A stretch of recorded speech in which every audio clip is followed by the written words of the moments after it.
going on? What's going on, Breaking Brown family? Listen, we got a lot to talk about. We got a lot to talk about today. And part of what has to happen, I got to get into it.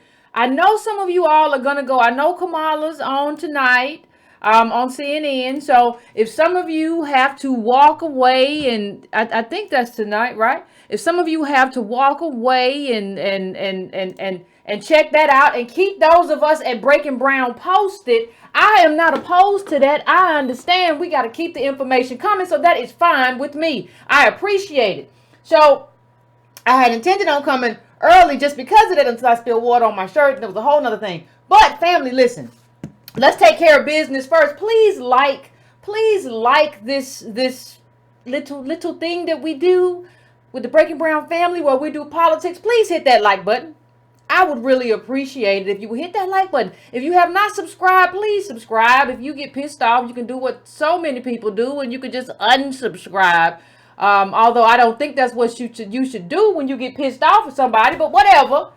I'm not in charge of how people deal with their emotions. So please do that for me. Please, if you could, if you are feeling any way generous, please do that. If you want to donate to the show, you can go to patreon.com/ycarnell. I don't talk about it a lot, but we buy all kind of little gadgets and different things, that go with everything that goes on here. So please, you can also go to donatebrown.com and also donate. You can go if you don't have any and you're a government worker and you're one of the ones who's just now starting to get paychecks again. Please go to subscribe to brown.com if you have not done so already. And please add your name. Why do I keep feeling like my shirt is on wrong? But please add your name to my mailing list. I don't mail out a lot, but please just add your name so I know. So I know what's wrong with micro. Why would you give me an update now? But so that I know, so that you would know, and I can have contact with you just in case something happens to this platform, because it happens. Okay, it does happen. Also, fam, remember March 21st, Thursday. 9:30 p.m. Eastern Standard Time. We will be talking about this book, American Slavery, American Freedom. Please put a pin in it. More than enough time. We still in January, so you have all the way to late March to get this in and watch and read what you got to read. More than enough time, fam. So please, American Slavery, American Freedom. We're going to have to, please, be there with me, and we're going to check that out. Please hit that bell. If you're one of the people who just found me because of the whole Kamala Harris controversy, please hit that bell so that you get notified when I come on. Please hit that bell. That'll be great. Let's get this energy up. Okay? Now, what I want to say, fam. What I want to say. There were a lot, as we get into it, there were a lot. Those of you who follow me on Twitter, I did a whole lot more on Twitter this past weekend than I do probably any other time. And it was only because that's where the conversation was being had. That's where the debate was being had. I was in my own mentions, and I see people that coming for me. So if you come for me, I'm going to come for you. That's just how I move. So when I see people coming for me, and some of the people, I'm not listening. This first part of the show is not some kind of takedown show. There were a lot of people who were questioning the debate about Kamala Harris, who were people that I respect. People that I have quoted on this show, who have done good work. So I'm not canceling y'all or nothing like that. But I just have to, I feel like this show has to say something, but it also has to be a sort of explanation. Because what happened was a lot of people came into the show late. That's the best way I can describe it. There were people who came in late. Let me move this around. And they didn't really understand the debate that was being had. And since some of them get paid to talk, they just started talking.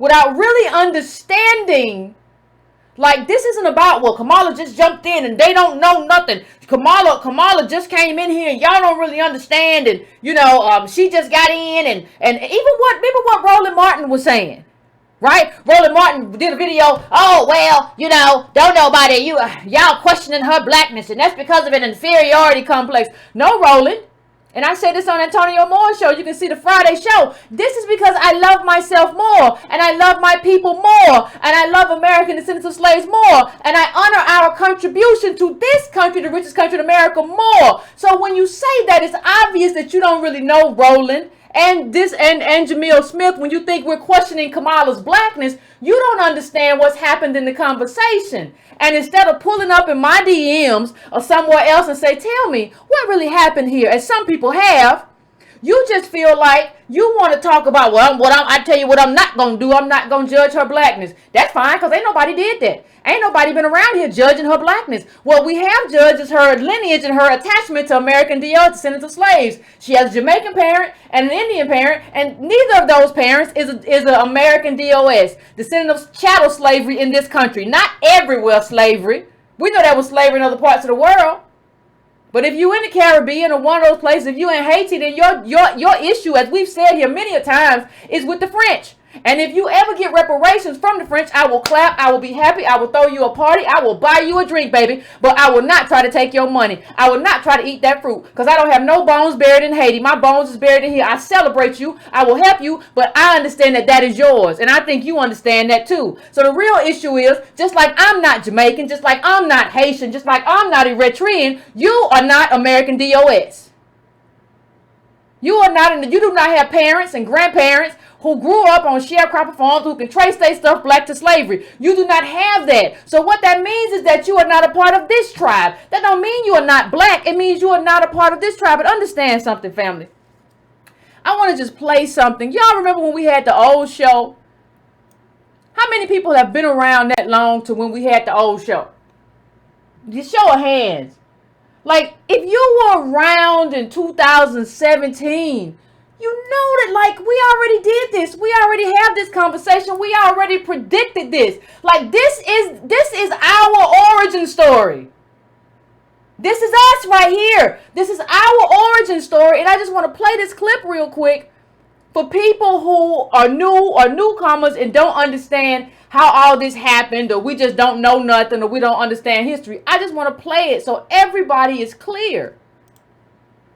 She don't care. She know that, like people don't understand, like, we are the stepping stone. Like, Kamala Harris is doing that so we can rally around her now so that she can be the first woman president. That's what she wants. That's what her agenda is. I don't care what you say. Her agenda is to be the first woman president. Forget Hillary. She's trying to get in there now. And she don't care if she step on you. Everybody steps on us to get where they got to go. Everybody uses us. Black people are the little doormat. Okay, let me step on you. Get the black people riled up and be like, yeah, sister girl. I mean, Loretta Lynch wasn't nothing. But the Deltas rallied around her like, because she's a Delta, you got to give her a vote. Anybody who, what's the little man, the little mayor of New York, Giuliani. When Giuliani shows you support, you got to sit back and be like, what's going on? I mean, talk about the rightest of right wingers, fought to the right. But she stepped on us in an institutional way. She put it, you gotta respect Kamala Harris. She put in the work, though. She decided, I need to be black. You can talk about Obama. I need to be black. She decided I need to be black. She said, you could say Obama, like, had decided, I need to drop my white girlfriend and I need to marry Michelle, and I had a plot. Yeah, and, like, Obama had a plot. But Kamala Harris put in that work. Kamala Harris said, like, I need to go to Howard. Yeah, but people don't realize they all start young. They all, like, the reason we don't realize is we don't think like that. We just live our lives because we don't have those kinds of ambitions for the most part. These people start young in terms of inculcating what they think they're going to be and how they think they're going to be it and when they think they're going to be it and what it takes to be it. That's what they do. Howard was a means. Yeah, AKA was a means. Get that? Yeah, it was a means to an end. You think she... Fam, listen. What I'm saying is, we've been here. Y'all remember that? Y'all remember the conversation that we had way back when? Old set, everything. We already said what this was gonna. This is the origin story. And I play that because some people are new here and they don't really understand what the origin story is. Go back and watch the old videos. If you don't understand what the origin story to this whole thing is, go back and watch it. Just go back and watch it. This has already been called. We're not newcomers to this.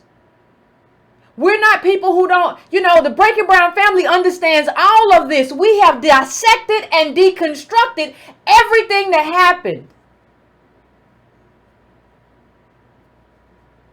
While everybody else was playing. While everybody else was playing games. And we said, listen, this is not about whether Kamala is black. This is about lineage. This is about accrued disadvantage and accrued advantage. That's what this is about. That's what we are about. That's what we talked about when we did that video. Like, that's what we've always been saying. Thank you, Aha, for the donation. This is about advantage and disadvantage. This is about lineage. This is about us being unwilling to eat the cost of systemic oppression that comes from slavery, to redlining, to Reconstruction, to the KKK, to convict leasing, to mass incarceration. This is about us being unwilling to continue to eat the failure while other brown people come in and eat out the fruit. We are done with this designation of people of color. We are not people of color. We are American descendants of slaves. We are not people of color. That's a throwaway. That's a throwaway line, and I'm going to tell you why. I'm going to break down why that's a throwaway line. That line is garbage. And it don't mean nothing. And this is what I said when people were coming at me on Twitter, on Facebook. I said, what people keep missing is that it's not about the correct type of blackness. It's about nationality and lineage. Even Obama came through America in terms of his lineage. Kamala did not. But if you want to have that conversation, if everybody wants to have that conversation, we can go on and have it. If you want to have that conversation, we can go on and have it. Let's talk about Kamala, since everybody wants to have that conversation and wants to relitigate that conversation. I saw the speech. I watched the speech a couple times. My mother used to say, don't sit around and complain about things, do something. Quote about the mama.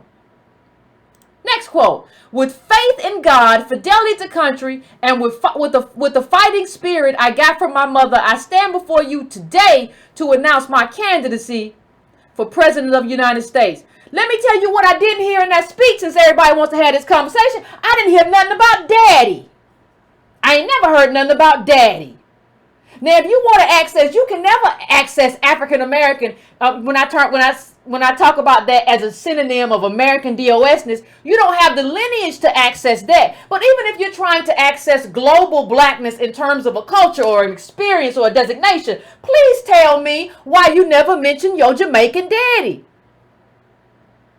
See, even Obama was smarter than this. Obama wrote a whole book called Dreams from My Father and talked about when he met with his father and understood what was going on. Every quote, you are proving your aunt right. What your Indian aunt said about your Indian mother was that everything Kamala was because of her mother, and your mother was Indian. So why am I supposed to welcome you into my bosom, or any other descendant of African people somewhere in the world? You have not. Why? I don't even understand why Jamaican people run around here claiming you, because you ain't claiming Jamaican people. You have not claimed anything your daddy did or how he contributed to your upbringing. And I will say this, and I mentioned this before. Your mama moved to Canada after she got custody. Now, your daddy was in California, wasn't he? He was a professor of economics at Stanford. You could have maintained a relationship with him had you stayed in California, but your mama up and moved y'all. You ain't talked to me about that. You haven't wrote the Dream from My Father to help me understand what that relationship looks like.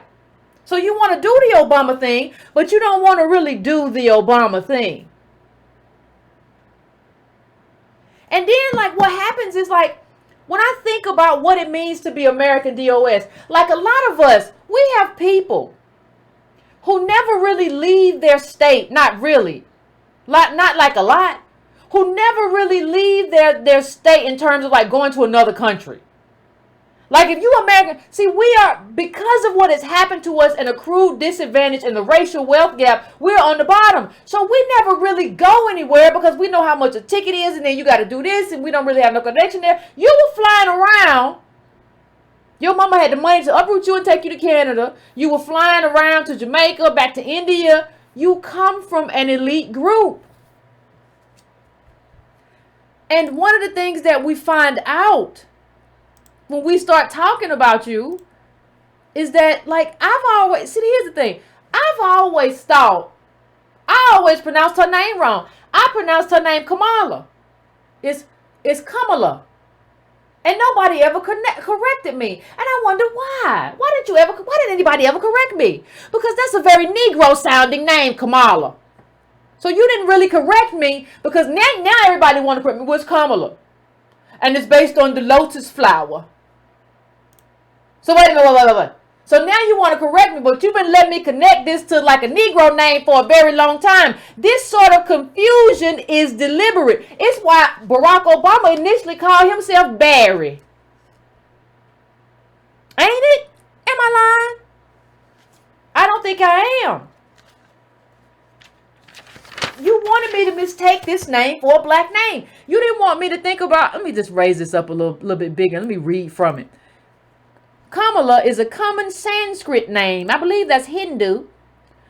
Usually meaning, I don't know, Nelumbo Nucifera, the lotus. Variants include Kamal, Kamla. It is unrelated to singular blah, blah, blah, blah. Right?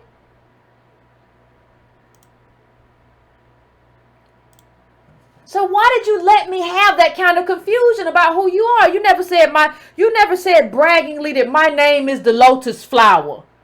That is what my name means. It's lotus flower, it's Hindu. And you never told us the truth about it. You never told us the truth about it. When we go and we look at your mother, who's passed away, may she rest in peace. Let me just bring this up for you. Because we're going to talk about it. That's what we do on this show. And this is from the Wikipedia. This is her mother they're talking about. I don't want to mispronounce the name. Gopalin has two daughters, Senator Kamala and lawyer Maya. She insisted on giving her daughters, listen to this.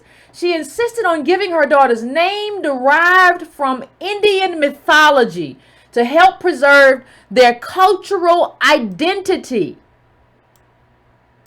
To help preserve their cultural identity. Now, isn't that something? It's based on the Hindu goddess of wealth and good fortune. Harris's middle name, Devi, is a Sanskrit word used within Hindu as a general term for goddess. This is all Hinduism. And I don't have any problem. I'm just letting you know. If you want to talk about it, then let's really talk about it. Now, see, the other problem I have, because we understand that if your mother is your greatest influence, and your mother is Indian, and Hindu, we understand that you see life through your mother. You're Indian Hindu, which means that doesn't mean that you can't ever win my vote. But it means that you have to approach winning my vote like a white woman. Same thing. You just have to have an agenda. You can't come to me and be like, Yvette, sister girl, we together, sister girl, we sisters. I'm AKA. And we got to stop having these people. We got to stop having these people say, oh, I just love her because, she's an AKA. You don't know nothing about her past. You don't know nothing about where she come from. You don't know nothing about the caste system that she comes from, that she's on the top of in her family in terms of Indianness, but we're on the bottom in this caste. You don't know nothing about that. Can we smarten up for a second? Oh, Yvette, what are you talking about? Well, I'm going to tell you. I'm just going to tell you exactly what I'm talking about. I'm going to tell you exactly what I'm talking about. Let me just pull this up. I'm going to just pull this up 1 second. Now look at this. Now I want you to pay close attention. This is from an article I found on, I got to find the title of it for you. But what it says, pay close attention at the bottom. It says, this is Kamala's mother. Ended up marrying outside of her Brahmin caste. Now understand, if I'm pronouncing it wrong, please somebody let me. Y'all know I don't know. M-I-N, her Brahmin caste, and outside of her culture. Now, this is her caste. Now, understand, before I move on, I want you to understand that we are the bottom caste in this country. We the failure in this country. I wonder where her mother's caste is. It's at the very top. Y'all white people. Because white is about wealth and being normalized. It's not about color. You white people, you're at the very top. The untouchables are at the very bottom. We have one coming with the untouchables. You don't have, how you gonna sister girl me when your people at the top caste and we at the bottom caste? You can't sister girl me. When you look at class, we are not the same. You being brown does not make us the same. You come to me with an agenda. I don't care. I don't care. These people, the untouchables. Do you all know what has been done to the untouchables in India? They pick up poop. They get their eyes cut out. All kinds of stuff. They're meant to be at the bottom. I have to ask, if your mother was trying to do so much, well, she researched cancer. How about you do something to change the hierarchy in India?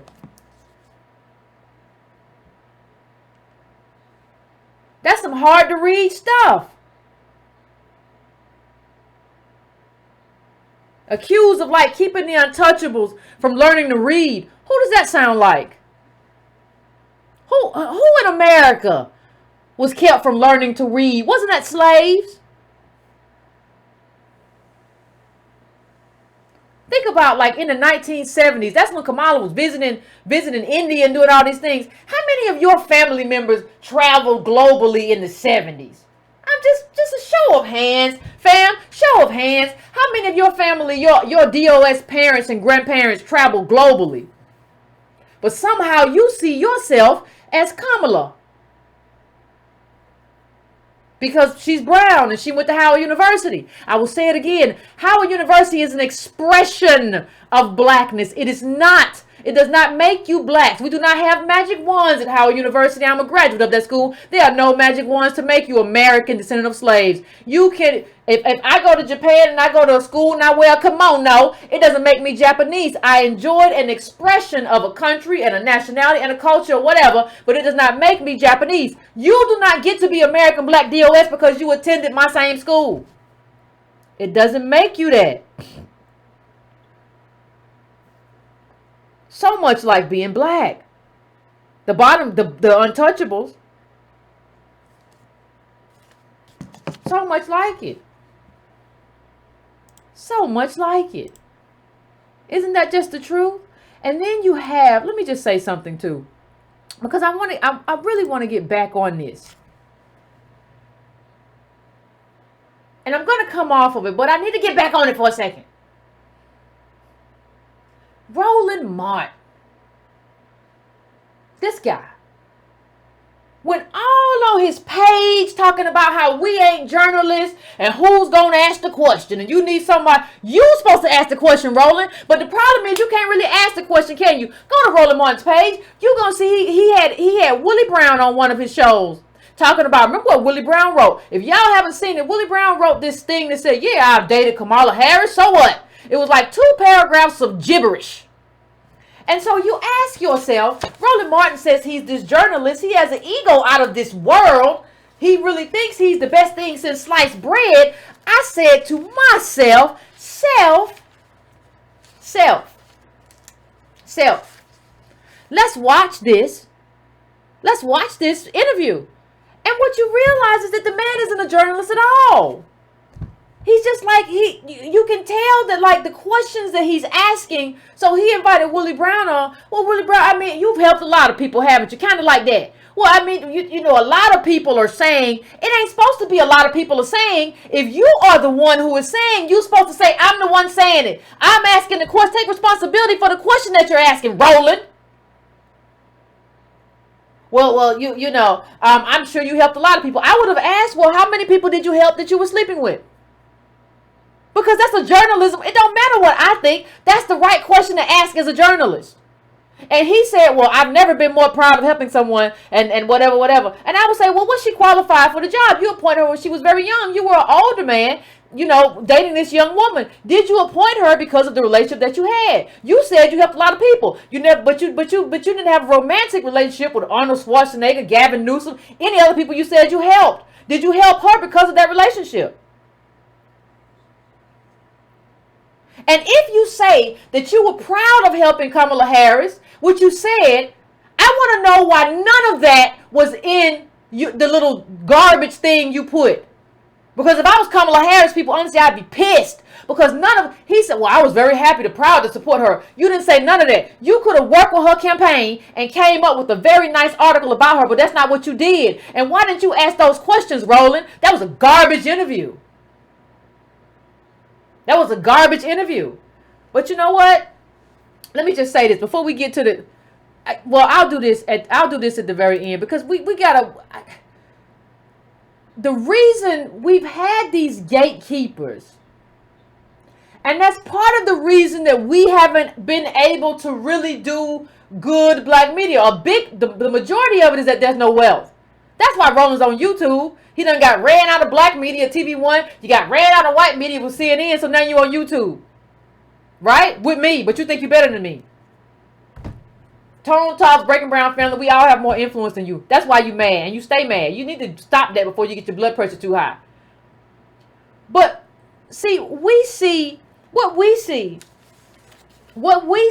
fam, is a lot of what's not being said. Well, what do you mean, Yvette? Let me show you something. So, and I put this up on my page, and this is a quote from Kamala Harris's coming out speech. I'm coming for president. I'm campaigning. She said, America's story has always been written by people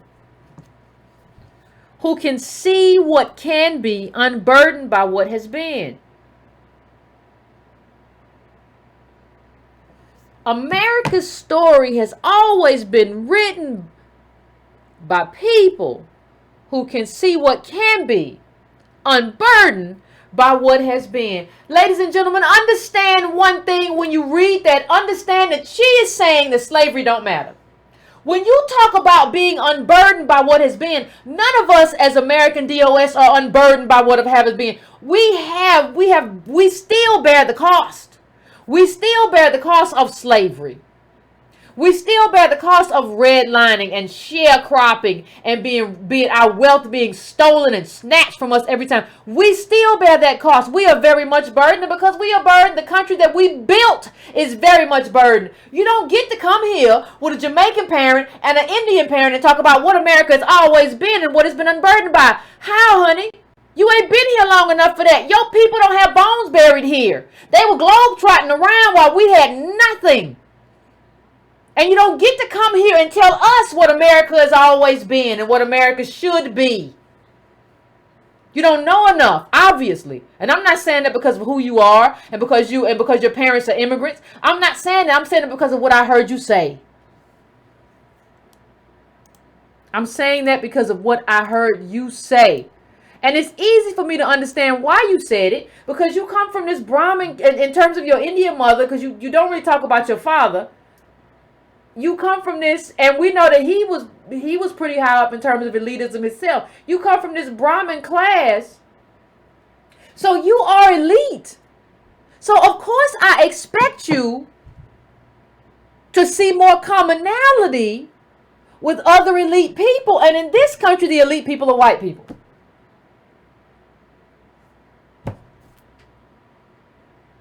The elite people are white people. So why shouldn't I say that you're white people? Because you have melanin in your skin?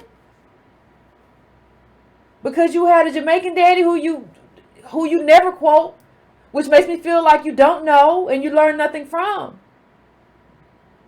I mean, even in terms of like, he would not make you American DOS, but he would make you, black.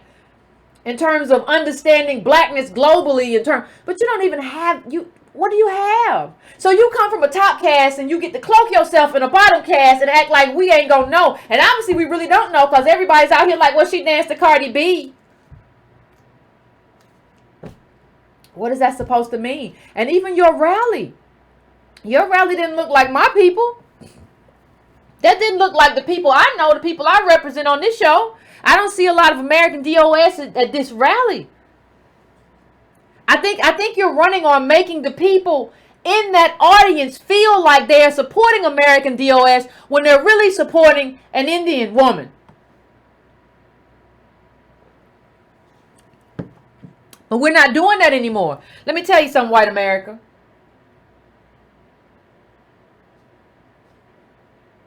Let me tell you something. One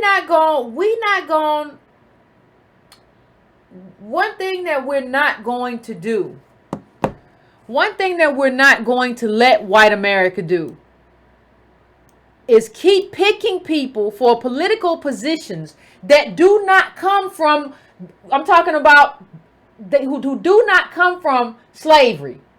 We are not going to let you keep choosing people to make you feel good about yourselves, white America, because you haven't done enough to make yourself feel right about yourselves. You haven't put in the work. That's why we have Kamala and we have Obama. That's why we have two people who do not come from American slavery, because you haven't done the work, and you don't get to have that candidate. You get to keep having white men or a white woman. I don't care. But you cannot have one of us or have somebody put up there to look like one of us when you haven't done the work. When you do the work, you can elect an American DOS president. And shouldn't it tell you something? Shouldn't it tell us something that all the presidents that we have who have been like, or potential presidents, you have Kamala and Obama, shouldn't it tell you that none of them have lines that date back to slavery?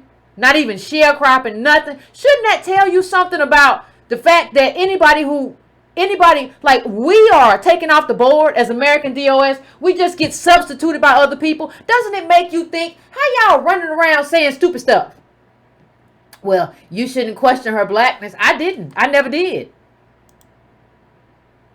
That's not what I'm in this for. This is not about blackness. This is about lineage. If you don't understand anything else, please understand that people of color is a throwaway term. That is a garbage term. It does not exist. Let's talk about, well, you want to talk about Indian untouchables and what it is to the untouchables, but it's something else to African Americans when they go over there too. Indians are the most color obsessed people I have ever encountered. Many of the untouchables are dark skinned, by the way. Kamala Harris is a lighter skinned woman, aka, let's just put this all in context, shall we? India is the most racist country I have ever been to, an African American point of view. Right? Now let me see if I can bring this up real quick.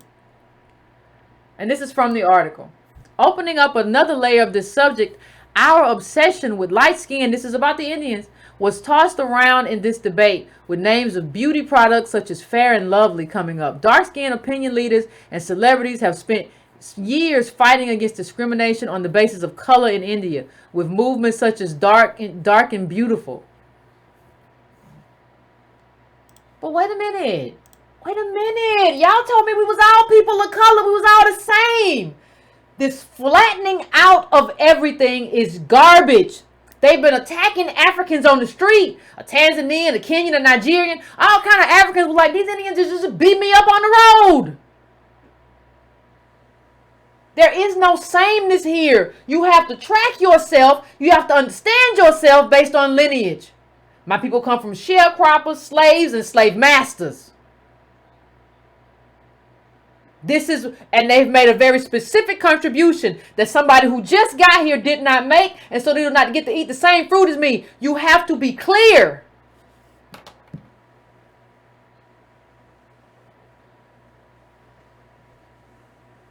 You have to be clear. This is not the time to talk about, and for you to be like, well, we're unburdened by the past. No, we're not. You just never lived that life, so you don't know it. And so it's not surprising to me that you don't understand the country, what is owed. That's what Obama told Ta-Nehisi Coates, isn't it? Well, if we do reparations, a lot of immigrants are gonna be mad. I don't give a damn.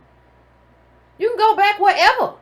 I'd be mad when I pay for a lot of stuff that shows up on my tax return, and I didn't decide to go to a country. You came here. You can't be mad.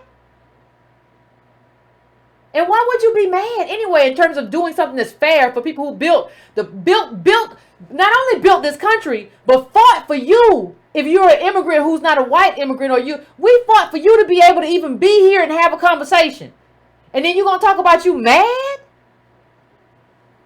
And Obama said that to Coates. I always fought the Coates for not going hard at Obama. Because you come from Baltimore and your daddy was a Black Panther. You got 2 DOS parents. Screw this little Hawaiian crazy man talking to me about what I should do and what I should feel. You got to see Obama and these people are just men and women. They ain't special. You ain't nobody because you president, because you smile a lot, because you kiss a lot of butt. You ain't nothing. You ain't nobody. And I would have talked to him like that in the White House. If you want to have these people leave me out, you can. We can have a conversation, but I'm not going to tell you about, I'm not going to sit up here. I'll be calm, but I'm not going to not tell you about yourself.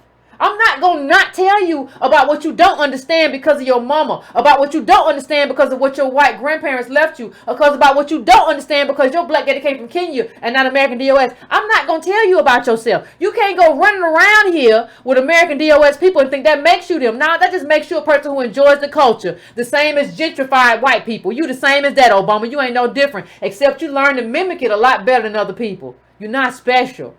And I ain't never going to treat you as special. And these people become great tools. When you are that kind of person like Kamala Harris, and you really are unburdened as an immigrant, you come over here. What happens is that when you are that unburdened, you are a perfect tool of white supremacists. So people be like, well, why do you get on other people of color? Because a lot of these people become tools of white supremacists. White supremacists are not just white people. They are tools that they use, and tools of, let me say it differently. You are great tools of white supremacist institutions. Listen, our burden and our anger and our fight, that's what got right for you to be here. You shouldn't be able to be here and not want to fight that fight. You need to get in line and fight with us. You don't need to be over here talking about you unburdened. If you unburdened, you can go home. You don't get to be unburdened over here. You get to be burdened because we were burdened and we fought that burden and we've been trying to knock that yoke off our back, and knocking it off has benefited you. You're supposed to get in line and say, I'm with you. You fought for me. If you throwing rocks, I'm throwing rocks. If you fighting, I'm fighting. That's what you got to come over here and say. You don't get to come over here and be some kind of super capitalist copycat of the people in power. That's not what we're voting for. We're not doing that no more. We're finished. And you need to understand that we're finished. If you want to play for my team, you wear my jersey. If I don't never see you in my jersey, I assume you are the opposing team and I'm ready to tackle. That's just what it is. I'm sorry. Kamala's parents, you think about the Immigration Act of 1965. They were perfectly timed to take advantage of the gains of 400 years of civil rights. These people were perfectly timed in the 60s.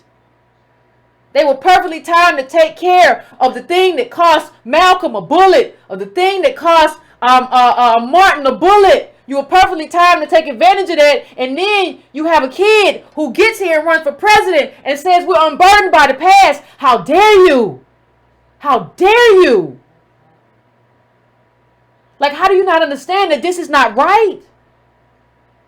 All of this is wrong. And so,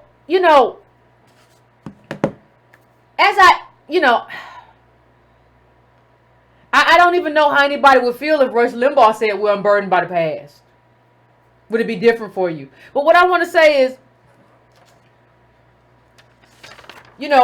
when we talk about race, nothing, I don't even know how we take Kamala's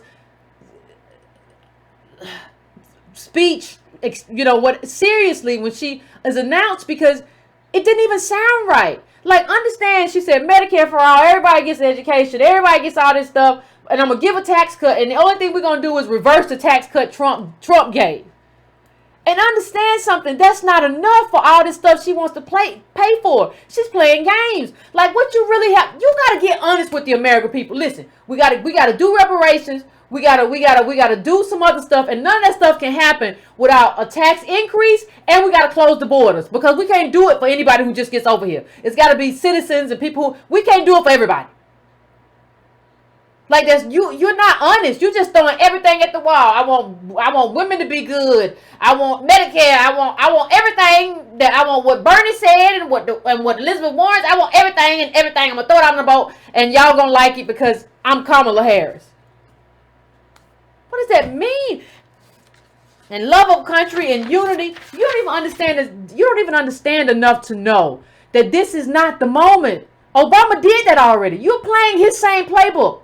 But what we understand is that we didn't benefit. What we understand is that Obama is gone and we're not better off. We still have that wealth that has been erased. And you didn't give a speech about that. And so you have to approach me now like a white woman. As a matter of fact, I can give you a very specific white woman to approach me like. What? It's funny to me. It's funny to me that Elizabeth Warren didn't get no attention when she was the one running around talking about redlining. Why?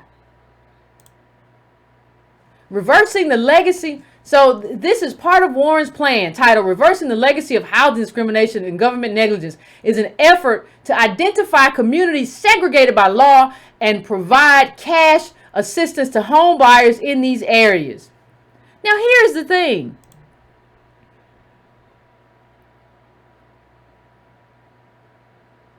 Here's the thing.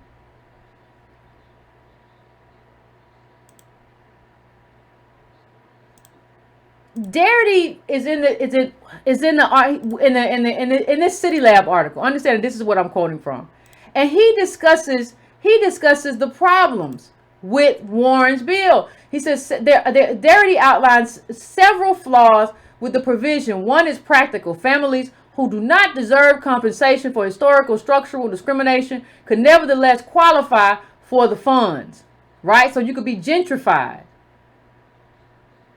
and qualify for this.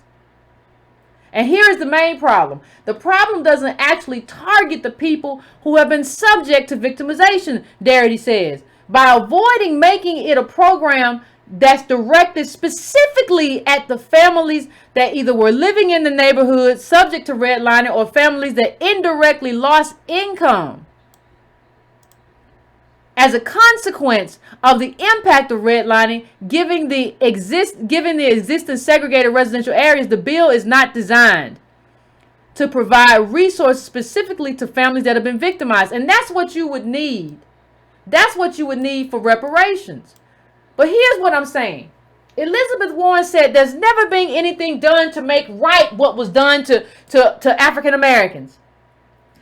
When you say that, you show me as someone that I can have a conversation with. You was telling me that you understand that what has been done to us has not been made right. When you say that to me, I know I can have a conversation with you. And I need somebody I can have a conversation with. I need to be able to, I need somebody like that so I can fix the bill.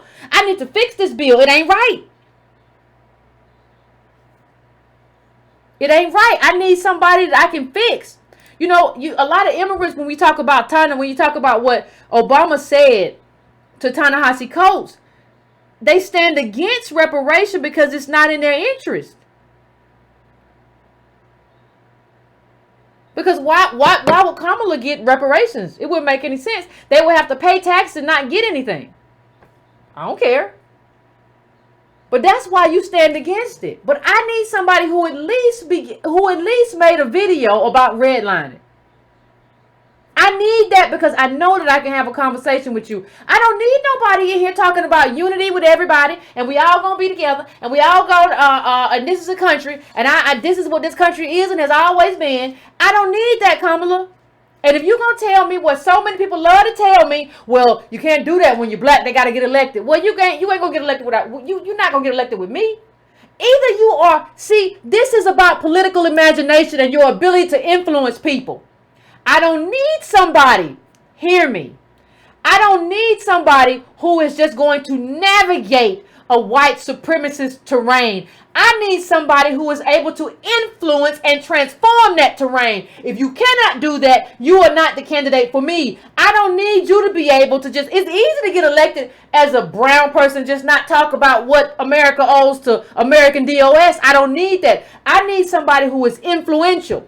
I need you to be able to get in that room and turn on all that stuff you got and influence people. If you cannot influence people, if you do not have any political imagination, understand that Warren's bill, whether you like it or not, whether we like it or not, is still something that could be fixed and could be tweaked and could be, and we could change it. And maybe it could be geared towards the people who live in those communities. But it's still something. You're not giving me anything. There is no political imagination in you. And that's what I need. Listen, my group needs that to survive. I don't know what candidates are doing that they believe now that their job is just to figure out how to tell everybody the sweetest lie. I don't want that.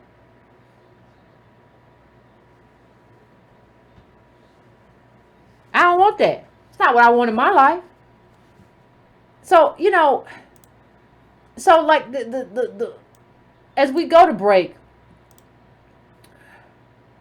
I know this has been kind of a show.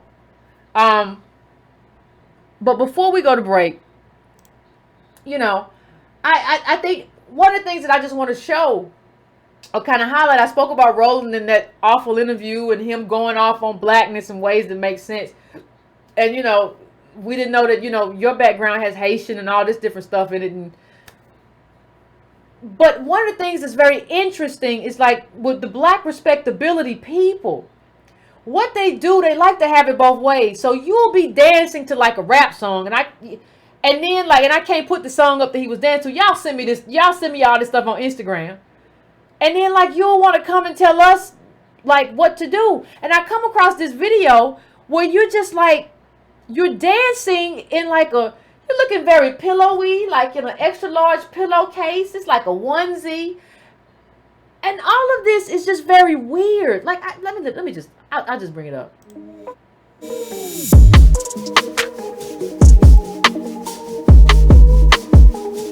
What is he doing? What is this?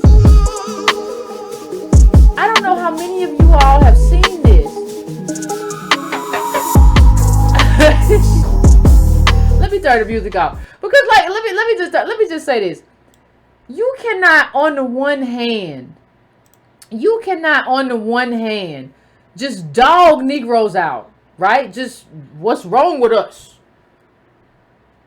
And what's the problem? And I don't understand why we can't just get our stuff right. You can't do that and at the same token be doing what you do in your videos.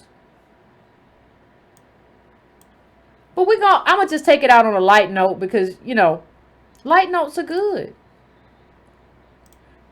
Light notes are very good. So we just going to take it out. We just going to try to take it out on the light note, fam, so we can call in. Has anybody been watching the Kamala Harris stuff?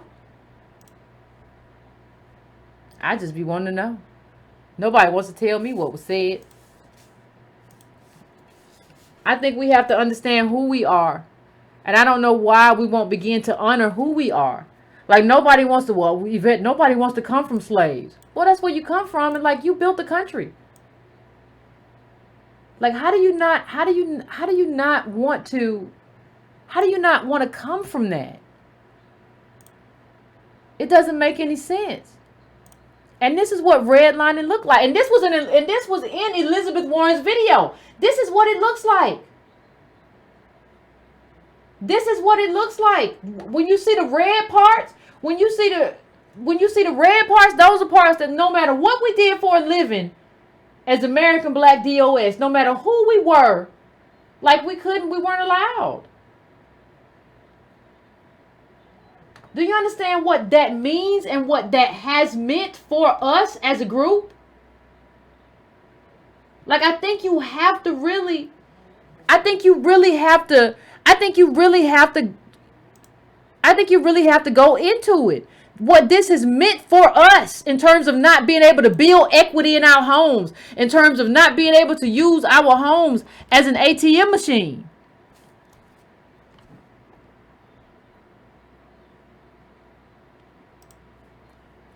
That's what it means.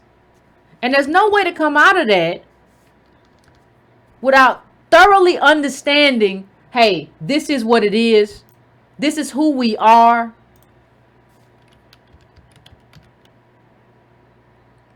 And nothing's ever going to change that. Like, I don't know. People keep telling me, well, Yvette, we can go back. We didn't, our history didn't begin with slavery. Well, tell me what it began with then. I'm just asking a question. If it didn't begin with slavery, I want you to just look at that. If it didn't begin with slavery, please tell me what it began with. And tell me if slavery is not the most consequential thing that ever happened to us.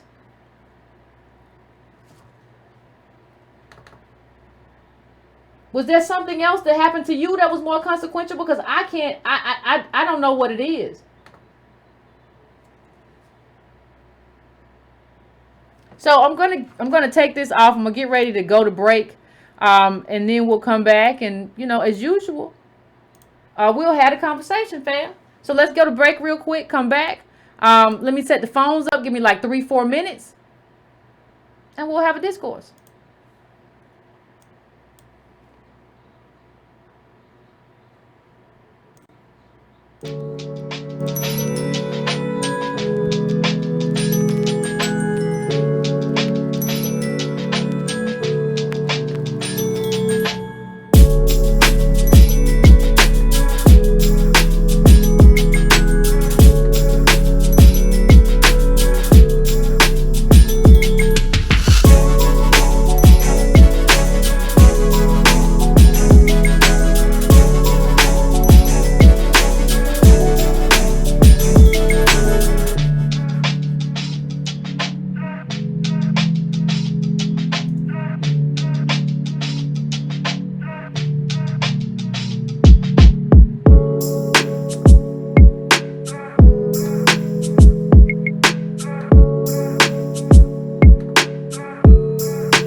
People just better leave me alone. That's all I'm saying. You gonna talk about how I ain't this and I ain't that. Man, you better leave. I just thought we have a little bit of levity. You do all that stuff, and I couldn't put what you really dance to with some hip hop stuff, and you love to talk about, well, I'm not these rappers, and that's what you was. Go look at it. It's on his Instagram. Somebody sent me the link. But let me see if I got these phones. Got these phones set up, because we're going to have the conversation. We always have the conversation. So we're going to go, first of all, we're going to go to 310. 310, what's going on, 310? What up? This is Cone Talks. So let me say this. I appreciate Yvette coming on my show last week. The show was phenomenal. I want to say a couple of things. First thing I want to say is everybody's going to start off watching just this show and say we don't talk policy. This is a set of a series of shows. One of the things that you're seeing, I think, is that we got a lot of black people talking like you said to Ida Bay Wells. I don't have no issue with her, but get a channel and actually like make arguments. Because what's happening is these people are making arguments and sets a tweet. And so, like, that's how they'll come in and watch our content. Now, this is in-depth, multi-year conversational topic kind of content. So, like, you can't just watch this one show and they say we have to talk policy. Because I have to talk policy on my show. If they talk policy last week on her show. So we're doing 2 hours real news shows. We're not just doing tweets. So that's my first thing. And the second thing is when you do look at the policy, let's not forget Kamala Harris was a hard-nosed, horrible prosecutor. You know, there's a progressive, like, way to approach prosecutorial work. That wasn't Kamala Harris. I don't know if she rises and becomes AG if she was a progressive prosecutor, because there's always somebody like Kamala Harris that sets the air out of the room, that's willing to do all the things that police want to do and get all the support of the police unions and everything else, being hard on these Negroes in San Francisco. Let's talk about Mr. Truelove. His mama leaves a message on my thread, on my comments, that says you got to look at this. Basically, her son under Kamala Harris, while she was DA of San Francisco, was falsely accused of murder. They messed with the evidence and all kind of stuff. Look it up, Truelove, and he was awarded $10 million due to the fact that these officers messed with the evidence. Let's wonder, did Kamala Harris go after the officer? Was it just like Mnuchin? She didn't do it? You know, you got the firefighter. You got black and brown men that are in there for low-level offenses out there fighting fires for $2 a day. Then when you're supposed to release them, you say your office is basically releasing a statement. They don't want to release them because we're going to lose a labor force. But then you want to talk about a lynching bill and chain gang. No, you was in charge of a chain gang today, though.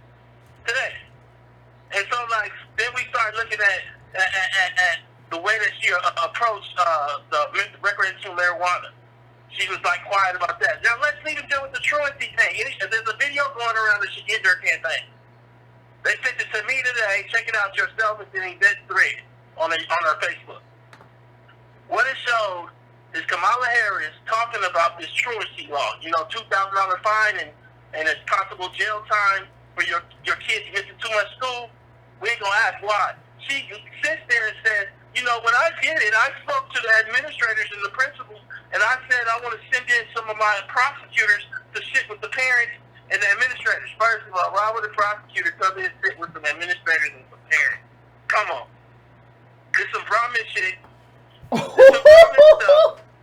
So then when she said this stuff, oh, my gang people, they offered to do it. I was happy. Why would you send gang prosecutors to sit with parents about truancy? Why wouldn't you have a specific set of counselors that are highly able to deal with what these people are going through to sit with them? Because it's about crime. You got a law in the books. You can put them in crime. You're trying to get evidence. So now these people without lawyers about to give you evidence so they can go to jail? Come on. Then she says in the same video that she did it in a way where she told our prosecutors, go in there and be harsh, be mean, and she tries to laugh it off. This is awful. This woman is probably, to me, one of the worst black Democratic candidates in a generation. You know, me and Yvette went back and forth about the Willie Brown thing. I feel like, you know, honestly, we talk about sexism. This is sexism on display with this Willie Brown. Because if I was 20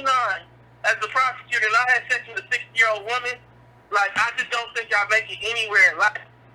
But she gets to run around and be with this 60-year-old man, and nobody really dealing with the first black female president, if she were to win, got her career starting off basically having sex with a 60-year-old married man. I don't want to hear they work together. Come on, this is awful. This is awful all the way around. I know Hillary Clinton had her power through Bill Clinton. I know we've seen white women get power through white men. Let's deal with Kamala right now. You tell your daughter that she had sex with a 60-year-old man at 29 to start her career when she wins. How you going to explain that? Do they got to do that too, your daughters? Is that the road? This is an awful, awful candidate. Married to the white man. Married to the white man. We'll talk about that in a second, but Yvette put this chart up, and I just want to make clear, part of the reason that we have this problem, and I've said it almost like it feels ad nauseum, they put the Cosby's on the air. So all this blue is where black people couldn't live, but the Cosby's house would be worth $12 million, and it would be in the blue. So they gave us the main family that was supposed to be middle class. Now their house will be worth $12 million, and we in the blue. They showed us a white-black family. They showed us a black-white family. Whatever order you want to say. They showed us a black family that was painted white. It's just by the wealth. I don't care what the paintings was and where the Stevie Wonder came to the house. The kids was apolitical and they lived in the blue. We didn't get to live in the blue. I don't think we understand that your kids, your family will not be able to take advantage of things going forward because they have replaced you. See, when Yvette said earlier that her parents came in the mid-'60s, you got to understand at the same time that Yvette's parents, fresh off the sharecropping farm and working in factories, her parents are perfectly positioned. Her parents are perfectly positioned to basically be scientists, the first scientists or the first economists at Stanford. Her daddy's been working at Stanford, what, 30 years? That must be a good retirement. Understand that while Obama comes over and he can check Harvard, my daddy didn't know his pops. Y'all better, I'm not carrying this slavery no more. See, this is a personal project for me. I don't really get that much for the little YouTube and for the donations. We a poor group. I'm just telling your kids ain't about to eat. That's what they're taking all the food off the table. Can we bring up the Kamala with the white man again? Her husband? Somebody wrote an article, and I want to address it. I want to address the stupidity of this little thick-necked man that wrote this article. I ain't never heard of him.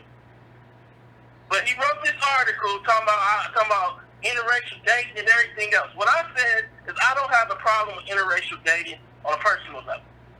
But I said when we get to politics, it signals certain things.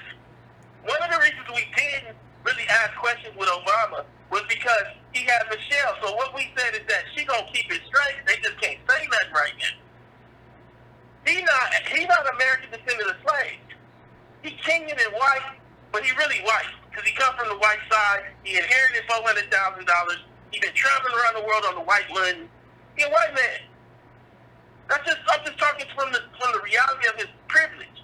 White privilege built Obama's life. But he had Michelle. She American descendant of slaves. What I said to everybody was this, and the man in the article, he needs to really learn something. Because they said he was a Republican for like 25 years and went to Morehouse. This is that scattered. What I said is, hey, black women, cover up the bottom. And would you have voted for Obama if that was a white woman sitting there? And I got an overwhelming response that no, I wouldn't have. I voted for black men. The first image we saw of Obama, if you remember, if you really think back, was Obama on a stage with Michelle and Oprah. That was the first national image of Obama. If that was a white woman instead and there was no Oprah, would you have voted for him? Because he didn't have no resume. So now, if that's the case, and you're not going to vote for him, all I said is, your values, cover up the top now. Why you won't vote for this lady, this Indian lady? This Indian, Jamaican kind of lady. I'm just asking you to be consistent. Is that wrong to ask you, man? No. I'm just saying, can we bring up the last thing, the Indian chart, the untouchables and the Brahmins? What I think is happening is that we don't understand where we place and what it means. See, we come from chattel slaves. I wish I could take people back, not to live in that. Nobody got deserves to live in that. To really see it for what it was. Go watch a documentary called Goodbye Uncle Tom that's on YouTube. They haven't even really shown slavery on TV the way it was because it's too awful. That little, like, Roots and all that. I met Mark Walford, the son of David Walford, who did History Channel's Roots. They lightened it up. That wasn't real. Like, slavery was wrong. Understand that we wouldn't just be the untouchables. We will be under the untouchables. Chattel slaves will be under this.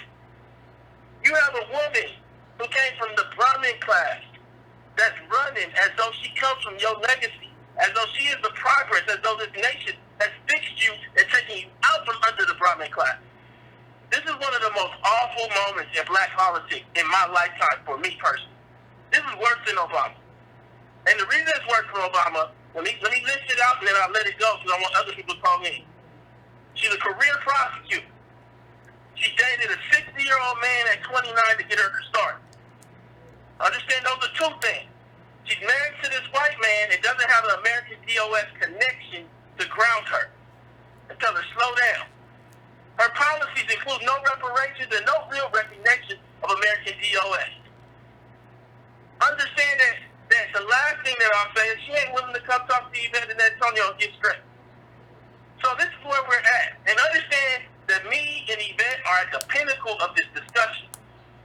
We're pushing this discussion. You know, what though Elizabeth Warren and Cory Booker and all these people really talking? We've been pushing this discussion. Garrity and Hamilton, I did a report with them. I'm not a PhD. These economists, I've talked to all of them. I've interviewed all of them for y'all. Let's keep the discussion going. But at the end of the day, Kamala don't deserve our vote. That's just me. All right. Appreciate it. I mean, and I would say, like, I would add to that. I would say that she doesn't deserve our vote right now. I give everybody the opportunity to switch up and change. People think Antonio and I never disagree. We do.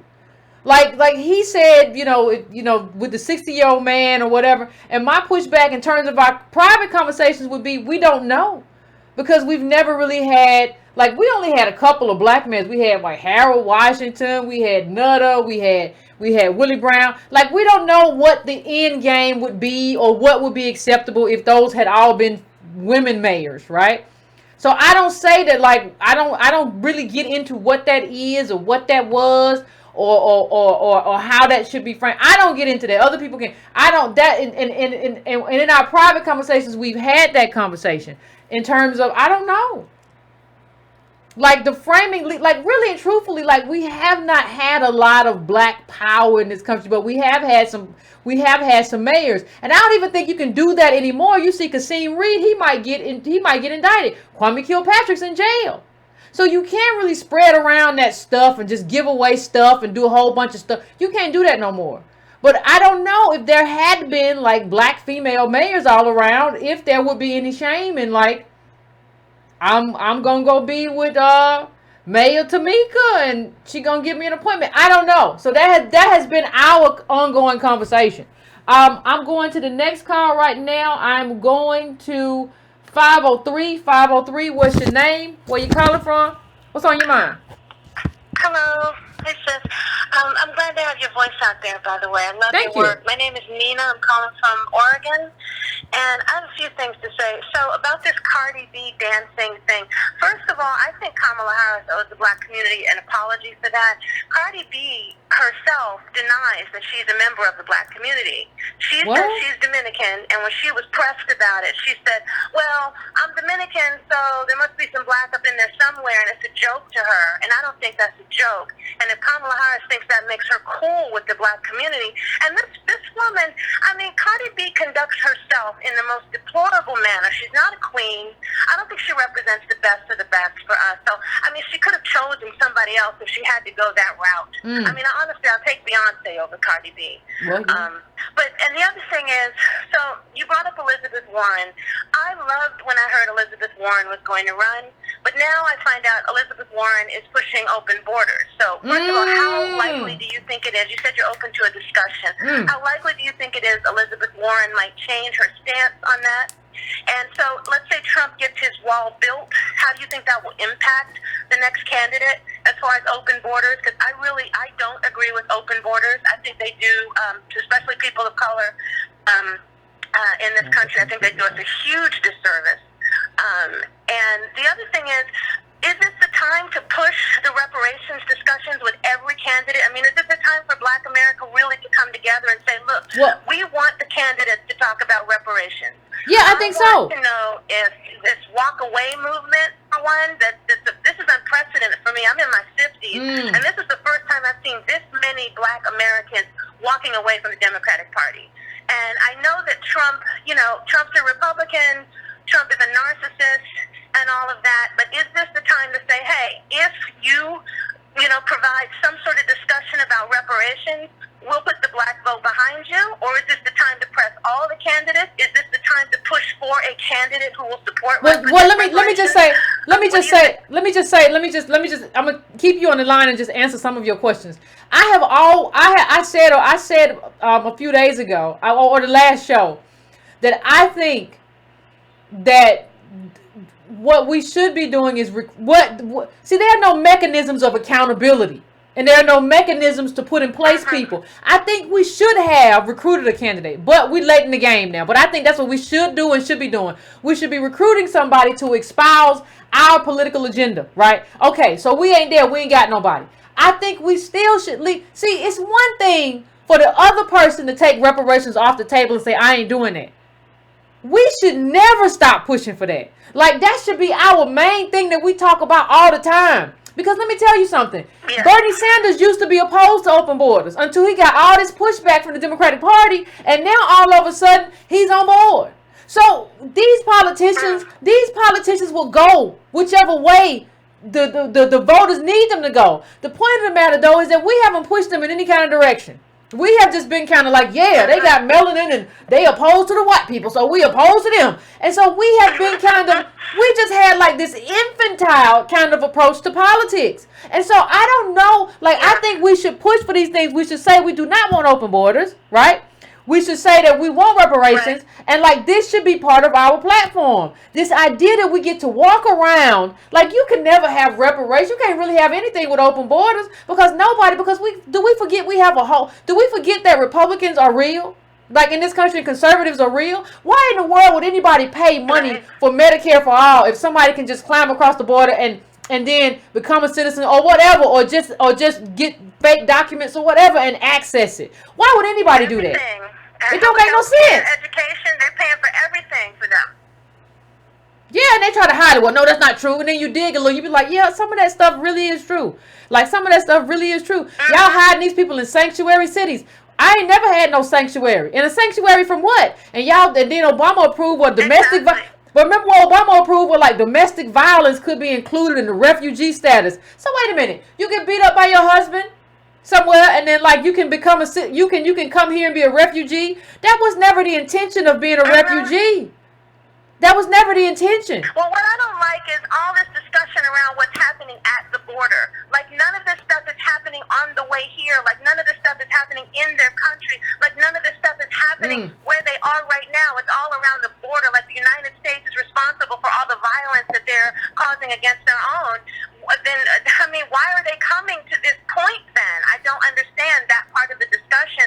Why are people sympathetic to that? That has nothing to do with the border itself. Americans are acting like because they get to the border, there's all this violence, and we are responsible for that. We have to intervene against that. That has nothing to do with the American public. Yeah, and let me just say this, to the extent that it does.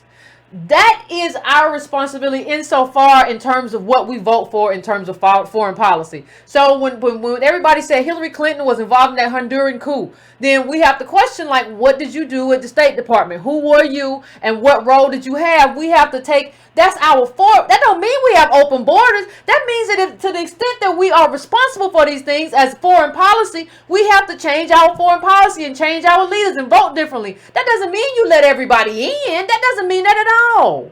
No, absolutely not. And so I'm wondering, is this the time to call Black Americans together and get this discussion started before 2020? Because I don't hear that. I don't hear people organizing. I don't hear people saying, okay, we want reparations on the platform. Well, listen. When are we going to demand what we want for ourselves? I don't know. When is that going to start? I don't know. Like, when you look at me, I have like 50,000, a little over 50,000 subscribers. We have, 14 million black families, something like that. Like, it doesn't make any sense. Like, for what black people want versus what they say they want versus their own positionality, where we are as a group, none of this makes sense. So I'm gonna let you go, fam, because I'm gonna try to get to go. I'm gonna try to. What you said about that the immigrants would be upset if we start talking about reparations. That has nothing to do with them. I think these are all separate discussions. People have to put these in a separate platform. I don't, as a black woman in this country, I don't want to be lumped into a discussion about immigrants and how they're going to feel or how their status, which they don't have any status. So I don't even know what we're talking about, how their status is going to be affected if blacks get reparations or if blacks get, special considerations regarding slavery. Well, you know what the to do with them. You know what the plan. About that part of the but discussion. You know what the plan is. You know what the plan is, fam. The guy who had the conversation with Michelle Alexander Vargas is his name. I think it was. I'm thinking about something. I'm thinking about a Facebook friend. But there was a guy. You remember the guy, Michelle Alexander? He wrote the book Undocumented Citizen. So the plan is really just to like make it to where these people have all the rights of citizenship, but they're not citizens, which is an erosion of citizenship. So but the problem is not enough of us are going to get on board. I saw like Star Jones or whatever her name is, like, if they talk bad about my AKA fam, and it's just like, you don't understand anything. You're just talking. You're just talking about some type of, like, because she pledged. You haven't extended your history beyond a college sorority, and that's a thinking problem. That is a political imagination problem. That's a reading problem. That's a history problem. But it's your problem, and it's your problem to fix. So I want to thank you for calling in, fam. I appreciate it. I appreciate you calling. Now we gotta move. We gotta move because the lines is full. I gotta move. I'm coming now to, y'all know who it is. Coming to 202. 202, what's going on? What's going on, Alexander? You always giggling. Alright, boy George. They don't come and go, they come and stay. Michelle Obama is black, Kamala's husband is white. You come and go. What's wrong with Alexander? Somebody get Alexander off my life. Willie was 60 and Kamala was 29. You got something again. Alexander always, he ain't got no sense. Whoa, Alexander, that's a bit far, buddy. It's a bit far. buddy, button it up. Button it up. No, I'm just playing. Hey, so look, somebody tell Roland Martin, it ain't our fault you can't read the weather, man. It ain't our fault you can't read the weather. Some y'all need to know is that this is the Weather Channel, man. This is the Weather Channel. Yvette been predicting weather for years, man. So all these Negroes just tuning in to the meteorologists. They've been reading weather for a long time, and Yvette been telling y'all about what? That climate change. She told y'all it was coming, didn't she? She told you, hey, Yvette, I got a call the other night. Late Friday from a boy down in Columbia, South Carolina. He said the number one question down there at the Kappa Alpha Pink Ice Gala was, where your husband at, Kamala? Not the Pink Ice Gala. They call it the Pink Ice Gala. Y'all AKAs are acting up. The Pink Ice Gala? Yvette, hey man, I told him then, and this is funny, I told y'all last week, pay very close attention to where Kamala's husband shows up on the campaign trail. So I told him, I said, oh, don't worry, he'll be out in California on Sunday or Saturday when Oakland was, and sure enough, Yvette, he was right on her arm, but he wasn't there in South Carolina amongst all them black folks. Hey, so look. All right, look. So I think what everybody need to ask, let's assume argument though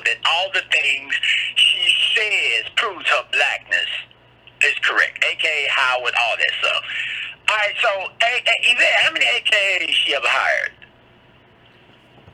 How many AKAs she hired? I don't know. How many Howard University graduates she hired? Now, if that's the thing y'all hanging y'all blackness on, I should be able to find a lot of Howard grads she hired when she was a DA. I got a lot of classmates out there. A lot of Howard grads and AKAs she hired when she was attorney general. What about her Senate staff, Yvette? They look all white to me, Yvette. They look all white. So the same people, Yvette, now, these same people who say that AKA Howard, she listened to short and Cardi B, if that proves her blackness, then show me where she has incorporated any of that into her trajectory. Show it to me. Show it to me. So even by your definition of blackness, your definition of her allegiance to our clan, it still fails. It still fails. Here's the fact of the matter. It's not us who's playing identity politics. It's Kamala.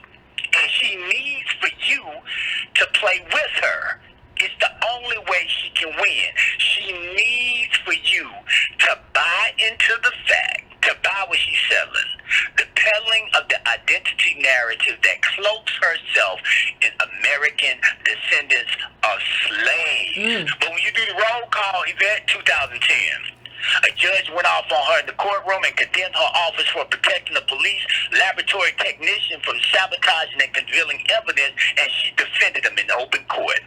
2014, she stayed neutral, Yvette, on a ballot measure, Proposition 47, that was aimed to reduce low-level felonies to misdemeanors which disproportionately affected black men.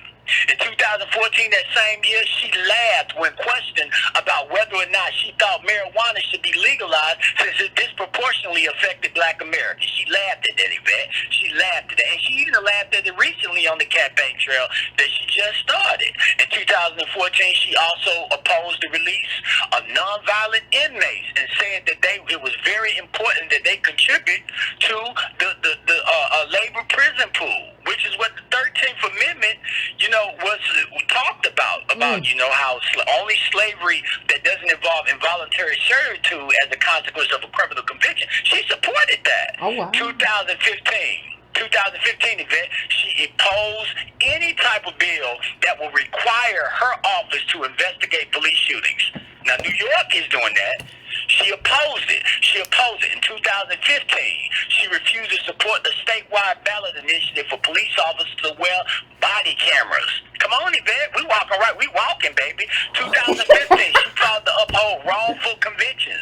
George Gage, Johnny Baca, and Daniel Larson, look it up. All of them who were later proved to have been innocent. Kevin Cooper on Devon's Road, she fought to stop him from getting DNA evidence that could show that he didn't commit the crime. And it was the outgoing governor that wound up stepping in and overturning her by executive order to allow that DNA evidence. So off of that alone, before we even get to the identity politics, imagine a white person having done that, would you still vote for him? They'd be a Republican. They could even run as a Democrat. How do you even run as a Democrat with that record? There's no way. Now look. Now check this out. All you people, and I know Yvette, I'm with Tony. Yvette don't want to touch this, but I'm going to touch it. Everybody who say this Willie Brown thing don't matter, I beg to differ. We are living in a time, the Me Too movement, that is taking men to task for sexual ethics. Sexual ethics, how you behave when you attain power, how you behave when you attain power. Now, I want all the black women who listen to this phone call, ask me, and I ask my wife this, if your husband, who you have been married to for decades, if you found out that he was having an affair with a girl young enough to be your daughter, how would you feel about that? How would you feel about it? Now, after you answer how you feel about it, answer yourself, if a person who commits those acts, are they deserving of your vote for president? Now, keep in mind, that's the same kind of behavior that Donald Trump did. Infidelity and all that stuff. You could make the argument that Kamala Harris used what she got to get to where she wanted to go. And if that is the case, then sexual ethics have been breached. And that is what Willie Brown is pointing to. He is pointing that a lot of her career rise, and a lot of people in San Francisco will tell you this if you go there, that her career rise was a consequence not of how smart she was, but of who she slept with. Who she slept with. Now that's very important. Y'all have to ask yourself, does that matter to you in an election? Do you want somebody with that type of sexual ethics that got to the highest seat in the land by sleeping with someone? Kamala, if you were upset at the age difference between R. Kelly and Aaliyah, I don't know how the hell you can be cool with the age difference between But Kamala was of age, right? She was 29, so it's not the same thing. A lot of people, when they go off on that, they always complain about the age difference. That's a huge argument. Even when you talk about, some of these other people, the age difference is always brought up. 29 and 60. 29 and 60. But being a teenager, Alexander, and being on the verge of 30 are two different things. Wouldn't you agree? Yvette, okay, I'll give you that. But would you agree, Yvette, that both are a matter of sexual ethics, just on different ends of the continuum? Would you give me that? I would say that they're a matter of sexual ethics. I would say this, and I'm gonna let you respond, of course. But I would say this: we live in a country where it is normalized, very normalized, from Melania Trump on, for women to access power and money from powerful men because that's who has money. So I would say that is normalized in this country. My thing is, if you have something against Trump doing that, then you got to have. I agree, but I don't got nothing against Trump. About that, like, let them do what they do. No, I'm just saying sexual ethics, because that's a big issue with black women. I'll leave y'all on this. I want to hold you up. I want every black woman to take out a picture. A lot of y'all got that picture of the Obamas on your wall, like it's the Florida Evans white Jesus from Good Times. Y'all got the picture of the Obama family. So I want you right beside that Obama family you got on the wall. I want you to print you out a nice big picture of Kamala and her husband, and I want you to put it right there. And I want you to look at them pictures. I want you to go back and forth and back. I want you to go back and forth, and I want you to look at that, and I want you to be honest about why you voted in 2008 for Barack Obama, and that same standard, that same feeling you got when you looked in that picture, when you looked at the picture of Obama's, I want you to look at that picture of Kamala and her husband and ask the same thing, because this is the type of thing that I'm talking about, where we have people voting with emotion and not rationality. Emotion and rationality, not rationality. So I'm asking that you apply the 2008 standard to Kamala. The 2008 standard. Don't change the rules. Apply the same standard. And I think if you do that, you will see for yourself the identity politics that she is playing, and you'll come to the rightful conclusion of what we're trying to get you guys to see. And I'll leave y'all on that. All right, Alexander, I appreciate you as always. Here's what I will say though about the sexual ethics conversation that Alexander was having. I do believe that this sort of thing hurts women who would never do that. So, like, if you were around Kamala Harris and you were like, "Oh, I would never do that. I don't know. I got a boyfriend or girlfriend, whatever," and you like, I would never do that. Like, the person that gets to rise in that situation isn't me, because I would never be with an old person either. The person that gets to rise in that situation is the person who would do anything. And so I think when you talk about women and black women who have a sexual ethic that would deter them from doing something like that, I think you have to understand that the rest of us are competing against those women, and that's not a fair fight.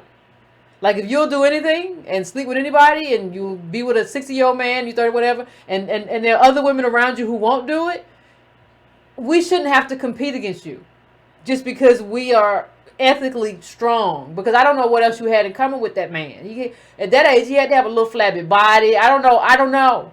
You know, and I understand that that's kind of normalized, but in the Me Too movement, I hope that we can come to a point to where, like, that's not the thing.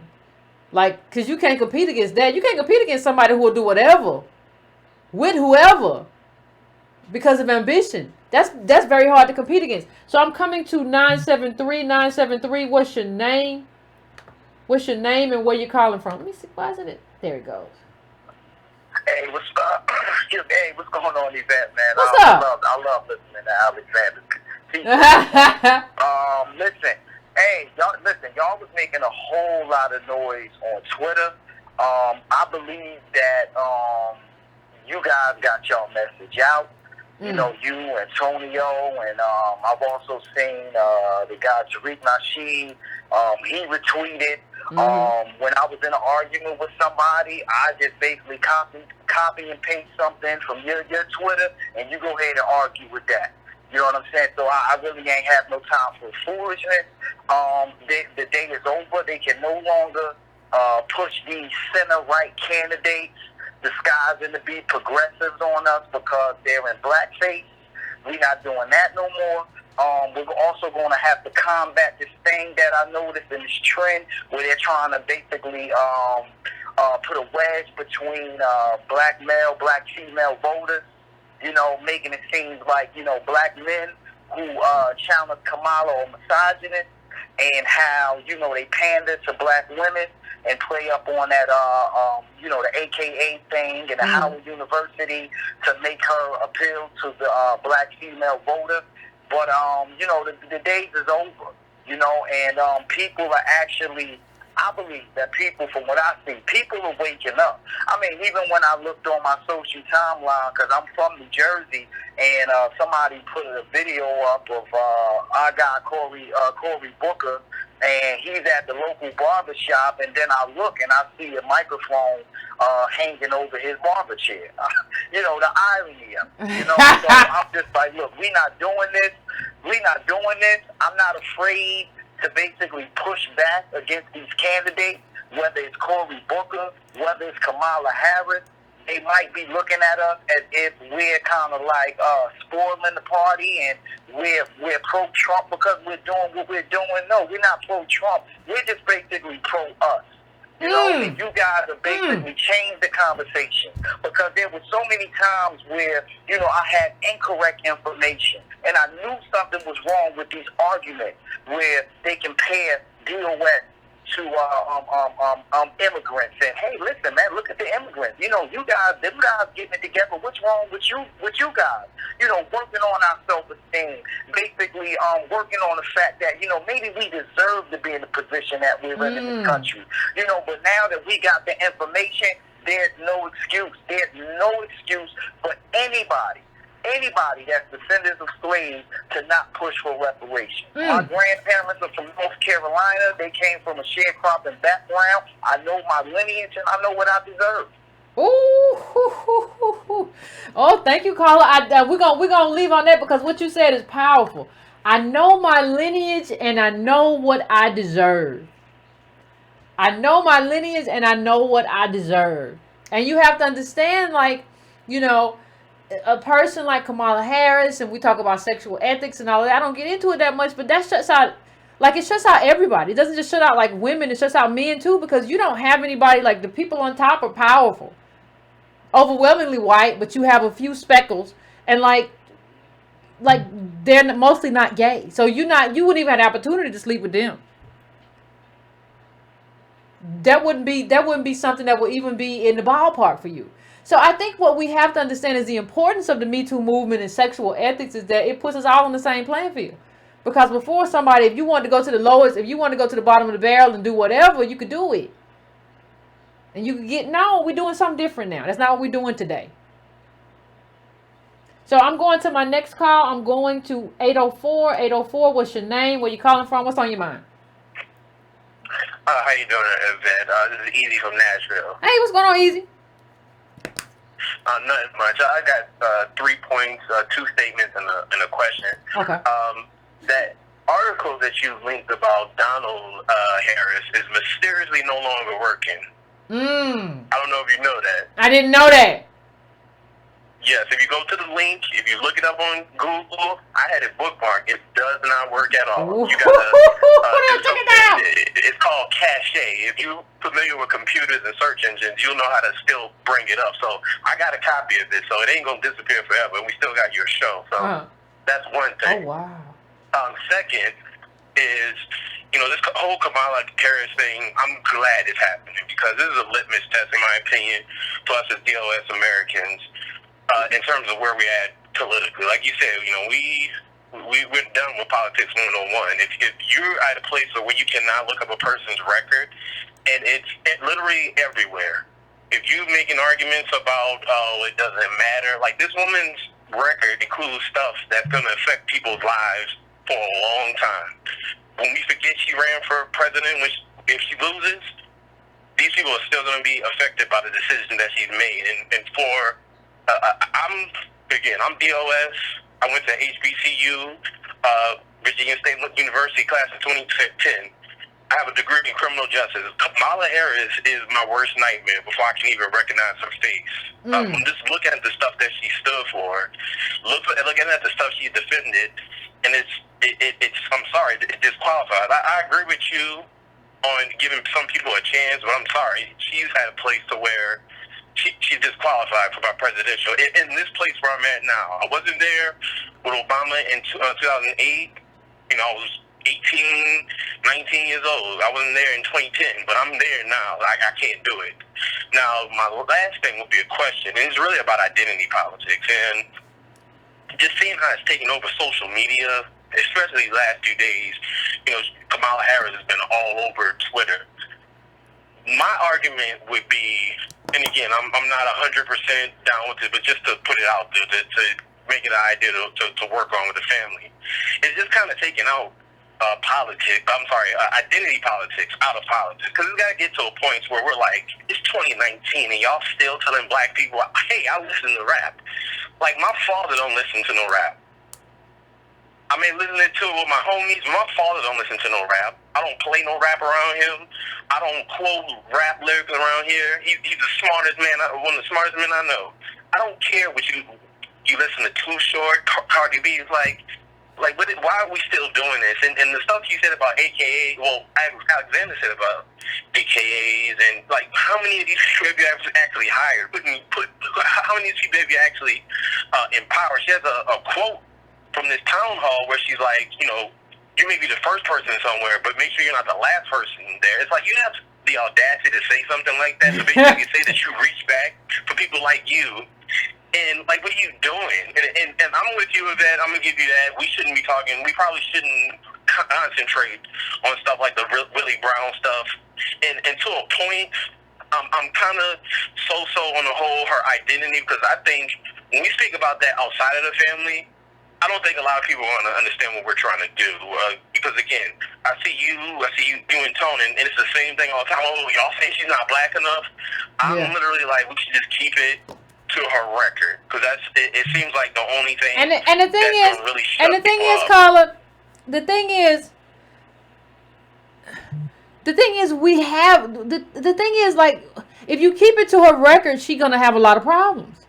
Like, that's why they don't really want to do that. But people say, well, talk about her policy. She doesn't have any. She's just kind of throwing a bunch of shit. I mean, excuse me. She's just kind of throwing a bunch of stuff around to see what sticks. My apologies to people who have the children. Well, I didn't mean to say that. But she's just throwing a bunch of, like, there is no cohesive kind of, this is what I'm running on. She's just kind of running on what she thinks everybody else wants to hear. Like, what she thinks we want to hear. And she's like taking some stuff from Hillary, taking some stuff from Bernie, taking some stuff from everybody. And I don't think that's like, and she's just kind of hodgepodging it together and like, this is a campaign. It's just like, no, I need you to believe in something. I need you to like have something that you have fought for all your life. But see, you were a careerist. You never really fought for anything. You never really had something. You just wanted to rise up the ladder. You never really wanted to fight for something very specific. That's what it is. I'll keep that in mind, but I'm gonna let you go. Thank you. No problem, fam. I appreciate you calling in. No problem. We're going to go to the next caller. Let that one go. We're going to 757. 757. What's going on? What is up, Yvette Carnell? What's going on, Otis? What's the business? Look, I don't know what the problem is. Everybody covers so much of it, so I might as well try to sneak in some new stuff. Number one, we can.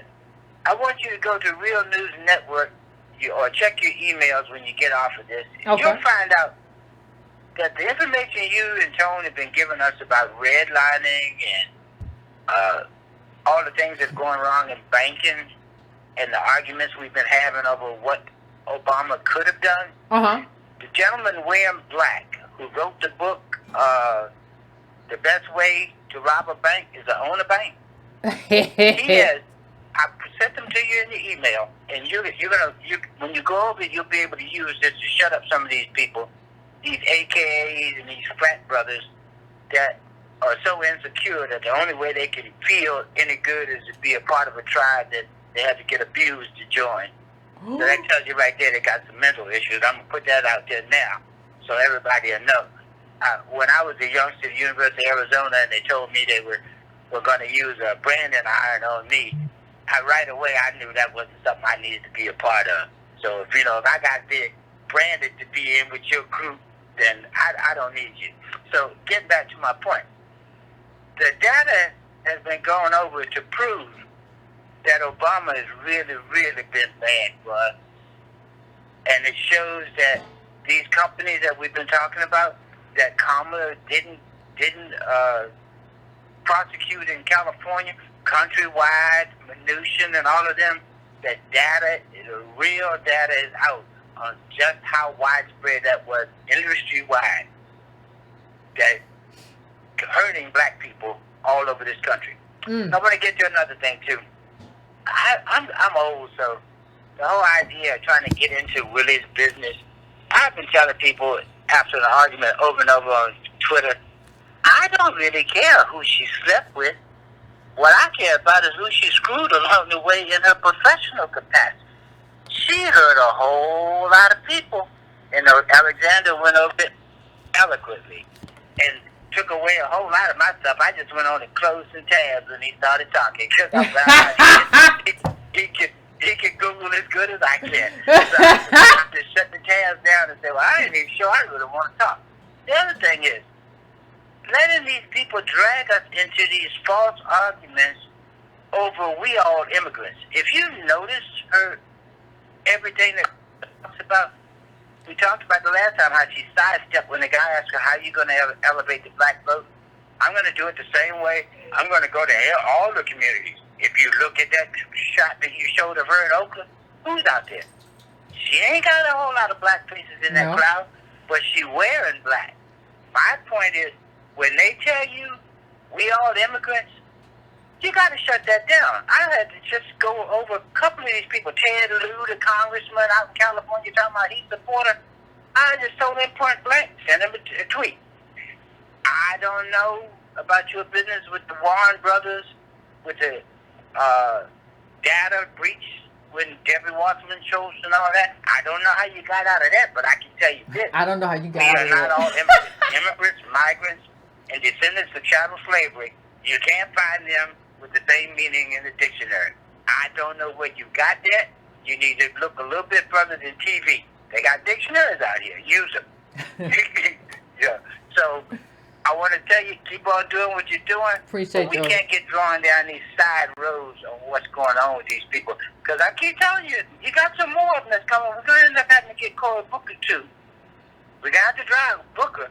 And Kamala, when she crashed and burned, I'm telling you, I went over your stuff about 4 or 5 weeks ago. I think I hit you up and told you I spent a weekend going over your old stuff, so I'd be ready for these people. So them Star Joneses that getting mad because you messing with this Kiwi people, tell her get her life. She ain't nobody. We don't care if your sorrow is not. They say you ain't coming for. They say you ain't coming for their sorrow, Otis. They say they coming for you if you come for their sorrow. Yes, and look, I ain't mad at her if she going on and give some speeches after this is over with, but she can't be in the Oval Office talking about some blackness. No, that's not going to work. I agree, bro. I appreciate it. More power to you. All right. Thank you, Otis, as always. Building. That's all I care about. The army is marching. Appreciate it. Yeah, the army is marching, bro. I'm going to try to take a couple more calls. So let me hit this real quick. I'm coming to 615. 615, what's your name? Where you calling from? What's on your mind? Yes, my name is Dean. I'm from Nashville, Tennessee. What's going on, Dean? Mrs. Carnell. I enjoy your show every week. Now, I have a quick question. The question is, since Ms. Kamala Harris has announced her presidency on MLK Day, and we all know that was just a symbolic gesture to lure in black people to get them to vote for her, even though she hasn't done anything for them. I've seen that her sorority has kind of formed like a political phalanx to keep people that have true problems with what she's trying to advocate, because she's been detrimental to the black community. I have this question right here. My question is, has anybody that has previously been a sorority member, because if I'm not mistaken, it's a sorority that traces its lineage back to American DOS. The overwhelming majority of the women in this organization are of African American descent. American DOS, right? Okay. Yeah. Since that's the case right there, and her policies have done nothing but hamstrung the black community, has any of them spoken out against her? No, none that I've seen. None that I've seen. And you know, I think we should do that with even other American DOS. You know what I mean? But this is a whole nother background. Like I said in that video with Loretta Lynch, why are y'all Deltas like, you gotta give her a vote for what?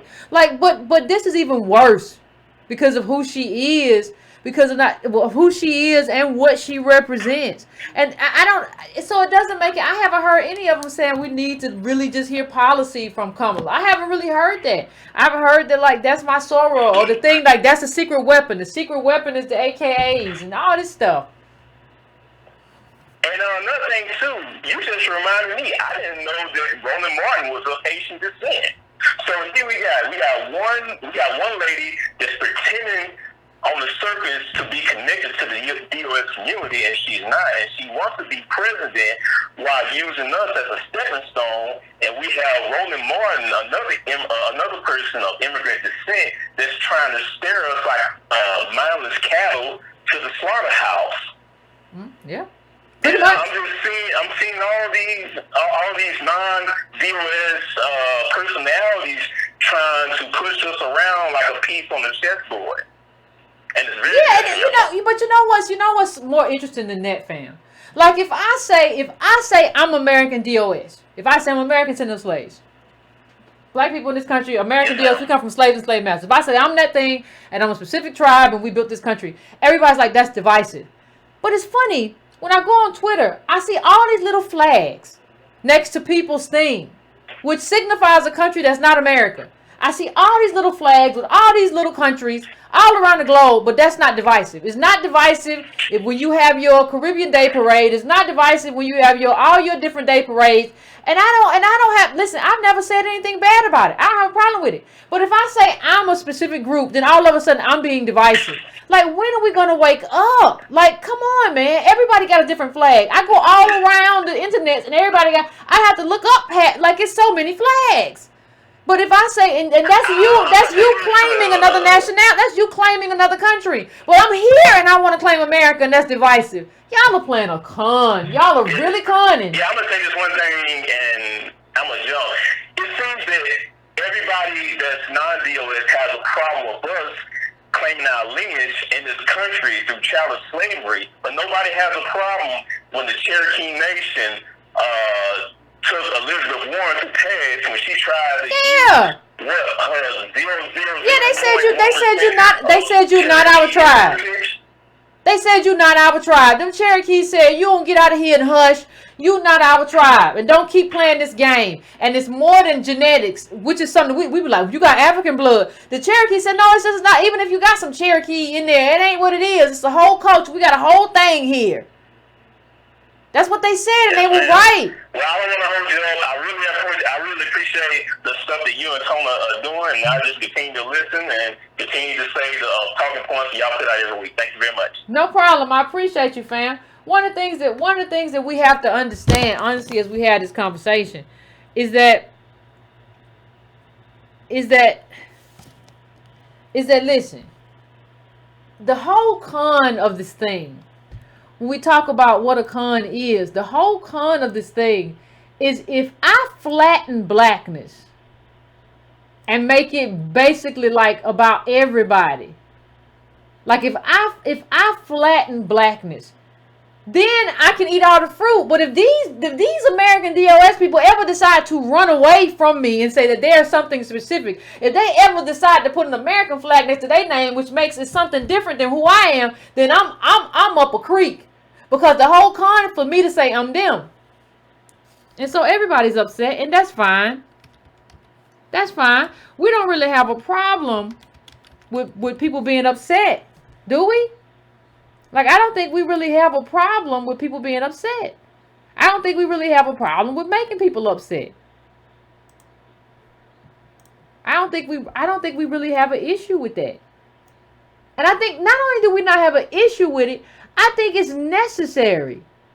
Like, in terms of what we're doing, I'm trying to pull something up. It's not coming up. I'm trying to pull something up really, really quick. But I think one of the things that we don't understand is that this is something that has to happen. It's not something that's just something that, well, we really need it. Like, if this doesn't happen, we're just going to be replaced. Like, they're just going to be gatekeepers, and that's just going to be what it is.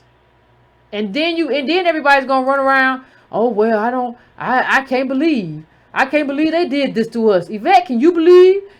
I can't believe. What do you mean you can't believe? What can't you believe?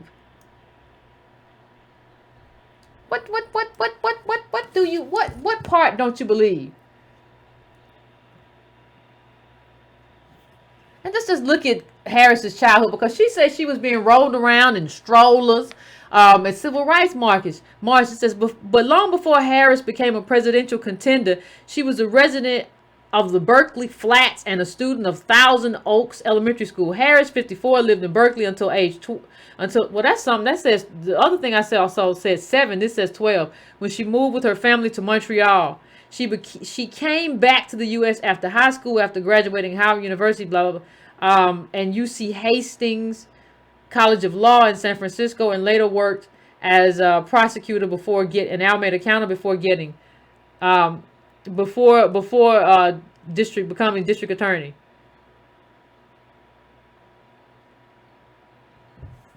And these are like white kids. I mean, I'm not saying anything, but like, you're saying that you're just like me. But like, that doesn't look just like me. That doesn't look like my childhood. That's all I'm saying. That's not my childhood. So we're going to the last caller. I'm going to 843. I'm coming to you. What's your name? Where you calling from? What's on your mind? And that's a ballet class, that picture. What's going on, Tobias? Man, good, working and stuff. Man, how's everything going with you? Pretty good. Pretty all right. You know how it is. All right. I gotta say these couple things real quick. Okay. And I heard y'all talking about what black people would they vote for Barack Obama if he married to a white woman. And I put in that question in a Facebook group. I like the title of Negroes Be Lying. These black folks said they was like, oh, I'll vote for him. But it's the same black folks that get mad with a ball player. They don't know who he is, marries a white woman. Yeah. But out here in Phoenix, and this is why I'm against open borders. One, my landscaper is an illegal immigrant that left like an index card, his information, called himself Melvin. And when I called him, he spoke in broken English. I've never seen a Mexican named Melvin, by the way. But you're talking about open borders. I was riding around.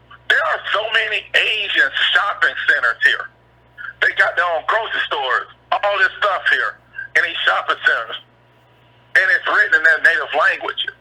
Also, there's Arabic grocery stores out here where all the groceries they got is from their native Arabic country. Same in those Asian stores. We're not given those opportunities. And we got people like Kamala Harris fighting for this. And I want to ask black people, these other groups able to have their own, let's say, grocery stores, where they can hire their own people. How come the government ain't looked out for us like that? We built this country. Not only, hold on, Tobias. Not only did they not look out for us, when we did have grocery stores and bars and saloons, they were targeted by white racists who took the wealth, who stole the wealth, and nobody said you got to leave these Negroes alone. They're allowed, because then our people could have passed that down if they had been left alone. When are you going to repair? You didn't even forget looking out and trying to help us. Like you didn't even make them leave us alone. Yeah.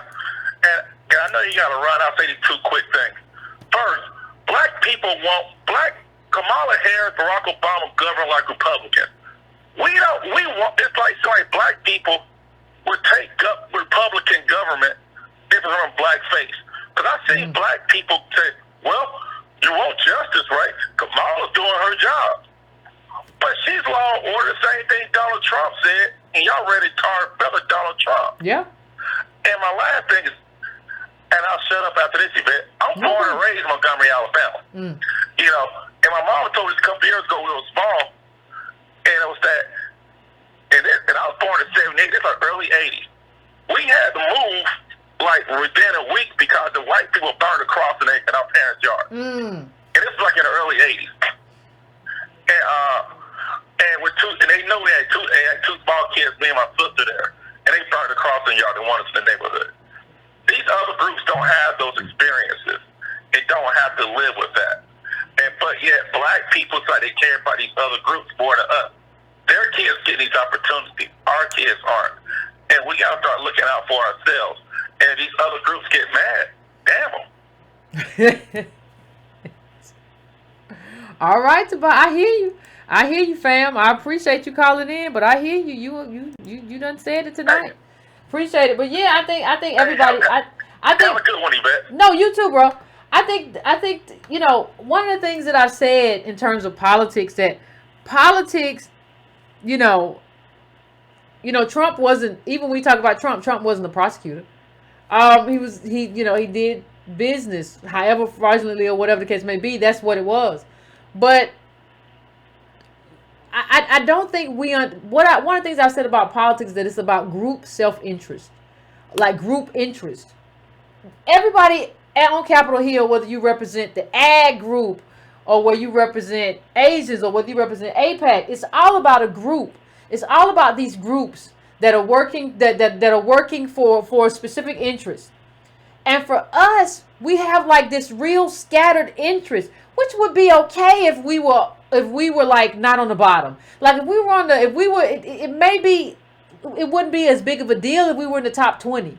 Or if we had gotten everything that come from reparations, you wouldn't say, well, you have to be as specific as you need to be. Although Bezos and everybody in the top 20 seems pretty specific. Right? So it still seems like you need that to maintain a level of wealth. You have to be very self-interested. So if you see these people at the top being self-interested, what makes you think you can be at the bottom and not be self-interested? What kind of politics is that? Who allowed us to be this in terms of our politics? So I just want you to think about, as we go, like, what do our politics need to look like? What does that agenda need to look like? People talk about a political agenda. Well, Yvette, have you put out one? Have you wrote it? Because one thing that you don't ever want to happen, you don't want anybody to come to you with their own agenda, because they're going to make it sound good and you're going to be like, well, that sounds all right. That sounds like a good idea to me. No. Come up with your own, for your own state, your own county, your own community. Come up with your own agenda. Then you can see if what they're saying is on your list. Nationally, reparations. got to be on the list. Regardless of what happens with it, you got to be able to demand it and talk like Darity did in that article with Elizabeth Warren and said this is not specific to the people who in that community who actually lost. You're giving it back to like a land space as opposed to like the people who actually lost out due to redlining. You got to be able to have that conversation. You got to know what you want. If not, everybody's going to throw something at you that sounds good and you're just going to get conned. So please consider that as we go. Please, before you leave, please take the time to hit that like button. 2,000 people on now. We only got 1.3 K likes. So please hit that like button. Please share. Please subscribe. You can also go to subscribetobrown.com and just add your name to the mailing list if you have not. You can subscribe to the newsletter as well. You can, we do that. You can also go to donatebrown.com, go to patreon.com/Carnell and donate. You can do all that good stuff. So we will be back, ladies and gentlemen. We will be back, and we're going to continue to have this conversation no matter who don't like it, no matter who gets upset. I don't know how much I care. I don't think I care at all. And we're going to keep looking. Look, we reframed this whole conversation. Wasn't nobody talking about American DOS. Wasn't nobody talking about what we deserve. Wasn't nobody talking about any of the stuff that with the racial wealth gap, all that stuff. Nobody was talking about any of this. We have totally like reshaped the, myself, Antonio Moore, Cindy there, we've reshaped the entire conversation. So let's just keep it going. We're going to keep it moving, keep it going. Let's just not stop, fam. And we will have another conversation in a couple days, but finish your libations, enjoy yourself, and have a decent evening, fam.